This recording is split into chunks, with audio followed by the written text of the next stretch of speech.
Born in Basingstoke in England.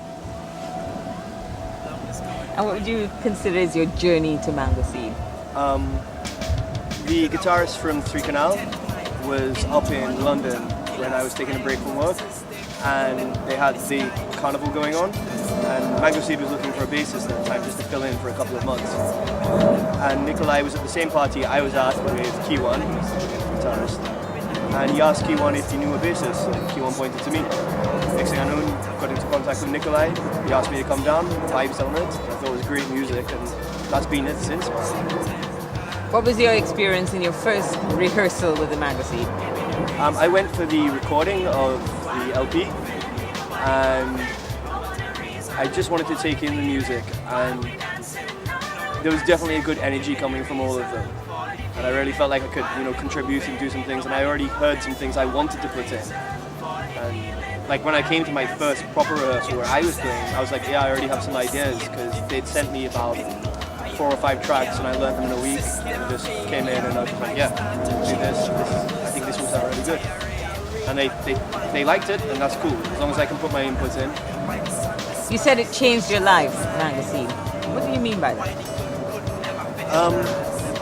I used to work in an office job as an environmental specialist, taking care of the planet and such, and then I decided I wanted to try and pursue art.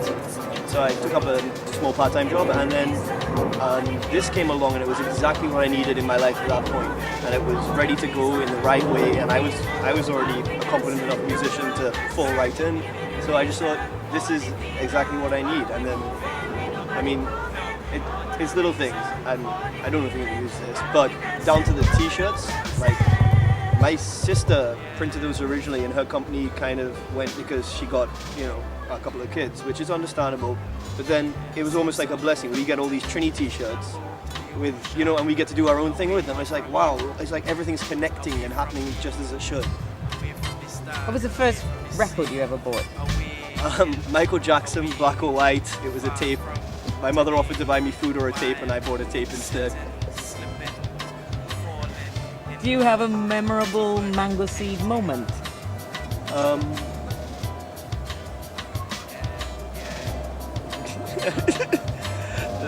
Can I just think on that one and come back to it? Okay, we'll come back to that.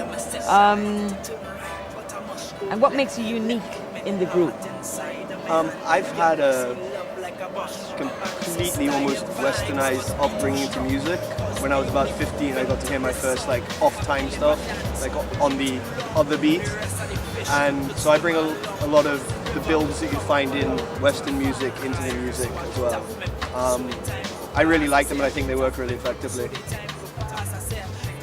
When we decided to form the band properly, the day that it happened, Carlos had just come back from heart surgery. I had a broken arm and a broken hip. The other guy, Colin, was going to get some surgery. Roy had just got his face bust with a bottle.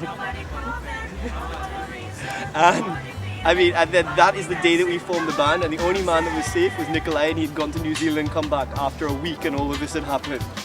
And it was just like, yeah, okay. And then also the fact that after all that shit, these guys actually, I'd been in bands and I was broken and stuff, and these guys were treating me nice and things. Other people was like, oh yeah, come and play, and these guys were like, yeah, take your time, heal up, and when you're ready. And I liked it a lot. They call you the bass or the ODB seed. ODB, what I see it is as the loudest you can get when you record is 0 decibels. It's like a technical term, and yeah, all right there. Put me up to that one. Thank you, Richard.